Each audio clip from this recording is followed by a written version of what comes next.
สบายดีพี่น้องมาสุขทุกคนมีนั่งเล่นเฮือนอุ่นมาปะป๊าจี อ้ายจับที่สูลูกเอ้ยอ้ายจับแน่มาอ้ายจับลูกอ้ายจับบะเอาเว้ยพ่อแก่นะพี่น้อง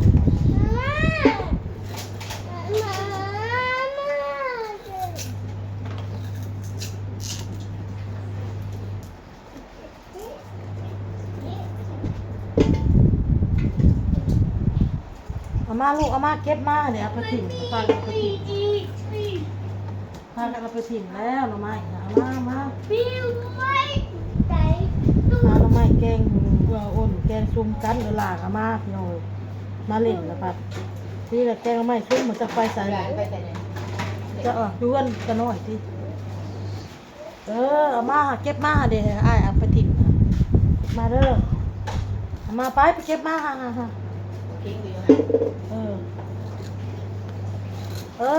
มาใส่ก็ใส่มาอยู่ใส่ก็มาหน่อยหนึ่งปิ้วสุดใจจากกระบอกเดียวกับทำผิดจังจะมาอยู่ระเบียบลายของสายอย่างนั้นก็อยู่ระเบียบระบายง่ายเนี่ย อะไร ว่าจากกระบอกเดียวกับทำผิดก็ได้เบียดมา ใจ เจ๊ยังเหมือนทางไปที่ไก่ขายเห็ดขายส่ง ก็เกิดได้ยังเนี่ย ห้างเห็ดขายส่งเด้ข้างห้านนั่นนี่ข้างห้านค่ำนั่นนี่ คล้ายเกิดค่ะบอสอันทำมาอยู่ในหันมาเดินค่ะ ก็อยู่ทหารได้บ่ฮู้ว่าพื้นจะกระอยู่หมู่เดียวกันบ่เราติ๊กขาไห้มาจากปากซอยเลยมันก็ยางลงมาหาเขาติ๊กหน้าเขาติ๊กขาไห้คือมันเช้ามากกับเขาติ๊กไปส่งก็ไปรถยังได้บ่ฮู้ก็บ่ทันได้ตื่นไปนอนไปแต่เช้ากินอยู่น้ำเขาเดือนเท่าไหร่ได้บ่ฮู้ โอ้โหโบต่ำแล้ว4-5 ล้านครับ นอนอยู่เด้อ 3 ล้านเนี่ยคันต่ำ เขา เขา นอนหา กินอยู่น้ำเขาบอก3 ล้าน2 ล้านหาไป เพิ่นประมาณ3ล้านอะไรประมาณนั้นแหละแล้วก็เบียดกับเขาถ้าติ๊กเราหาน่ะเฮ็ดระบิดใน3ล้านเขาให้อีก3 เดือนแล้วเขาจะขึ้นให้4 ล้านวันละหาให้ที่นะหาให้ตอนบุญบังคับที่ห้างเขาจะได้คุณไปขายถั่วของบังคับห้างเดี๋ยวไอ้น้อยบ่ไว้ ต้องเขา เรียกเลยในนี่ค่ะอันเช้าอันเราเสาห้องอยู่ในนี่เราไปเล่นน้ำเฮ้าเมื่อวานเนี่ยผัวเราเป็นคนจีนเราอะบนผัวเราเห็ดนี่เลยเพื่อนกระติกไปนะวนเราว่ามือ1 200,000 มือ1 300,000เราว่าค่ะกรรมกรเนี่ยเจ้ากันให้ผัวจะไปถามมึงเขาอยากได้คนงานร้ายได้เพราะว่าช่วงสงกรานต์คนเขาเมื่อบ้านเขาร้ายเราว่าค่ะ ชื่อ โอ้ย ดีใจ แม่ส่งแล้ว แกส่งว่าบ่แกเด้อมึงส่งเด้ออายเด้ออายจอยเด้อ ยังอัน อุ้ยเด้ออายเด้อบ่แกเด้อ น้องโตบอกขี่มันทำขี่แล้ว มันว่าอายขี้ เราว่าขี่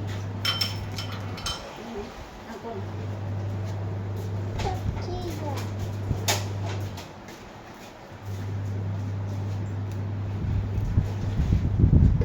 เอาเมื่อช่วงสงกรานต์เขาเมื่ออะไรเนี่ยเขาอยากได้คนอยู่หรือเปล่าค่ะแต่ผัวจะไปถามเบิ่งเด้อเพราะว่าเวียกยังร้ายเผื่อมุ้งเผื่อเขายังก่อยังโบกก่อแล้วก็โบกอีกโบกแล้วล่ะค่ะทาสีทาอีหยังอีกแล้วว่าผู้กระหลอกกะโลเวียกเขายังร้ายแล้วว่าค่ะเราจะให้ผัวไปเฮ็ดตรงนี้ค่ะว่ะ วันเท่าไร ว่าเมื่อกี้นี่แหละ300,000 250,000กันกินอยู่น้ำเขาคันมาเที่ยวเองละ300,000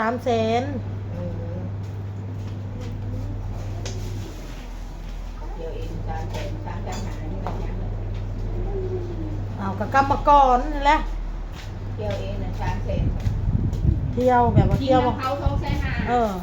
ต้องฮักสุดอาจีกินขยับ กินน้ำเขาละมื้อ1 250,000กินน้ำเขามื้อ1 250,000หรือมื้อละ200,000นี่แล้วคันเที่ยวมากินข้าวเฮือนละ300,000คือว่า300,000 350,000เราเอาค่ะไปถามเบิ่งเด้อเราเอาค่ะ ก็มันใกล้อยู่นี่ ก็พอไปเด้อ นั่นแหละเขาเอาหมดเดือนนี้นะ มันก็ใส่เดือน เพราะเขาสิหยุดอยู่หยุดมื เที่ อ ยวก็สิเป็นนะเลิกเถียงกันมันที่เท่ามื้อมันใกล้เนาะใกล้ เอากายมันสติ๊กไปบริพอรัก500 เมตร เห็นที่เด้อเขาเห็นเนี่ย เดี๋ยวเห็ดกะเพราลูกเริ่มสวยเริ่มเขาดู เราเห็ดแล้วนะโตเขาป้อนข้าวเลยกินกับกินแห้งโตก็ยังเบื่ออาหารแต่จะกินนะป้อนไข่มันบอกกินไข่ต้มไข่ทอดบอกกินข้าวเปียกกินแท้กินหวานแล้วก็บอกกินบัดค่ะมันกินชิ้นแห้งระวังนี่มือกระเดินเด้ ยางเปลี่ยนที่ลูก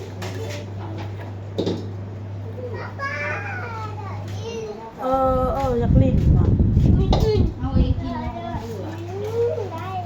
บื่อ ยังปลา เปลี่ยนเขา แม่เลยลูก ท้องบุ้งบางหันให้มันลงแน่ยาได้จะเข้าไปลินบนนอนได้บ่เฮ็ดได้บ่ได้พอเมียนดีแล้วต้อง อัดเลยนะ มาเลย อัดรถอัดห้องอัดรถ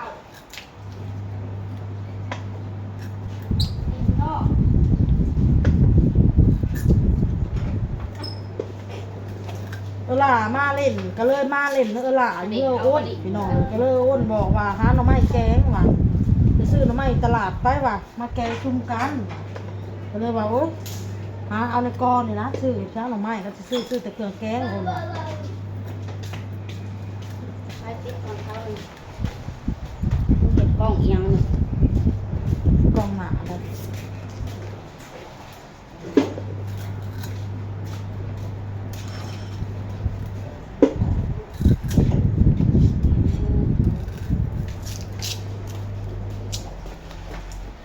ของนั่น อ้าวเสร็จแล้วล่ะ เอาเห็นแต่มึงได้เพิ่น อ้าวก็เที่ยงมาเลย สบายดีพี่น้อง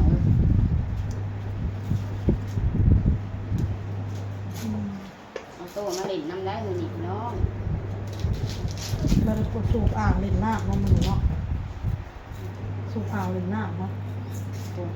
ก็แรงเลย อยากเล่นนะเขาก็แห้งแล้วทับเนี่ยก็แห้งเลยดิไม่ได้สูบมันเล็กน้อยเล่นอ่างน้อย อ่างน้อยได้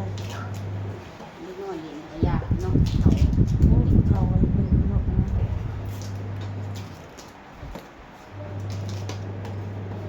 จะโทรหาเขายังหวานเอาวันขี่รถ ถ้ากูสิเว่ามันกูก็ลืมช่างเอาแต่ยอดมันอีกอันนี้ อ้าวนี่ สั่นกิโลกี่ดิบก็ได้ยั่งมันเดิมที่โอ้ยหน่อย อ จะ อน ปว ไล ดไง น์นะไลน์กำลังโผล่หนานี่สั่นกิน มากินเราไปกินรถแล้วกูหัวนะบริแก้ได้คุณได้ข่าวมันจะสิหลอกไว้เมื่อไหร่เล่นแค่ที่โซมไป ที่สองบ่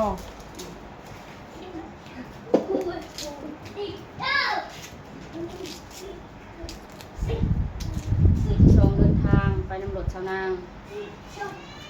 เออ ชาวนางแพะนะรถทัวร์เราสิไปอันระยองเราเลยสิลองรถไปน้ำหานน้ำมันน้ำกันกับเราไปกันพอไปซอยค่าน้ำมันคันนี้แต่เราไปทงพงเงียวกับกระจายนะคะน้ำมันเต็มๆนะว่า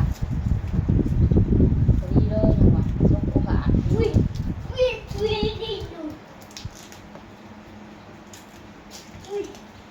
จำสิกินเลยเนาะผมเรียนเนาะ กวนถ่ายอยู่ โอ้ถากมาเนี่ยเขาเห็นมันนโมจนมาอยากเป็นแกงหัวมันติดอยู่มือหมดเนาะมืออยู่หล่นบางทีก็ได้อืม เขาตามได้ว่ามันตกไส้เขาแล้วก็ให้น้อยเขาเลี้ยงตกเกล็ดนะตกไส้กินอย่างนั้นใครจะเอาอันนี้เอาไว้ ยานะตกเกตมันจะแซ่บเรียน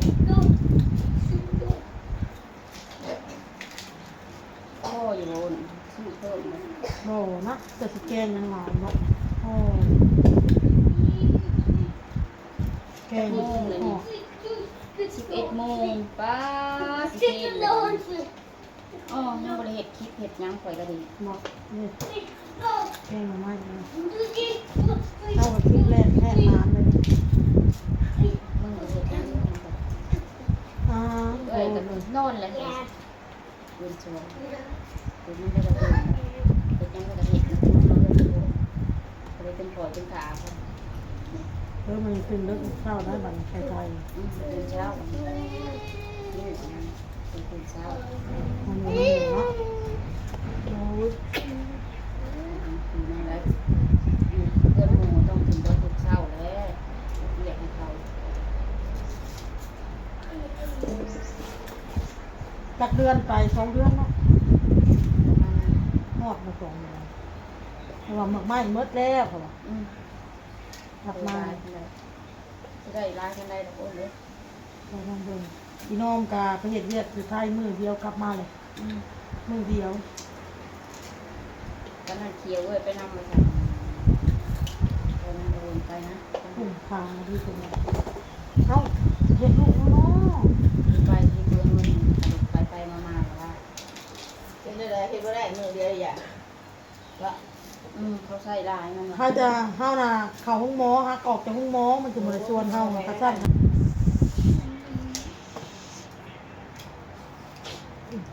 เพราะแพงเหนื่อยแพงงานแพงกับแพงได้งานตีกับตีได้โลนตีไปได้ก็จนว่าแอวลากไปแล้วโต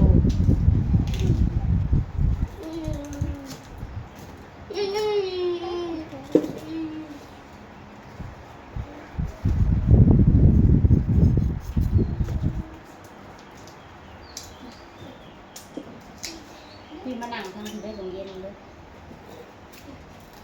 พอมอนเพิ่นก็มาเล่นเลยพี่น้องมาสิ เกี่ยวเดี๋ยว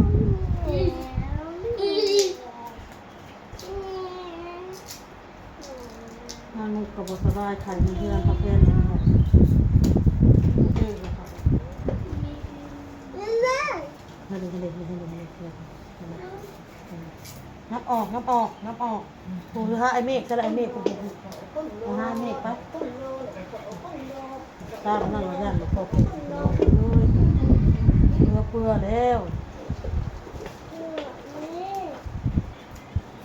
ไปละพี่น้องคลิปนี้กับพ่อกับคลิปหนาพี่น้องเด้อสบายดีพี่น้อง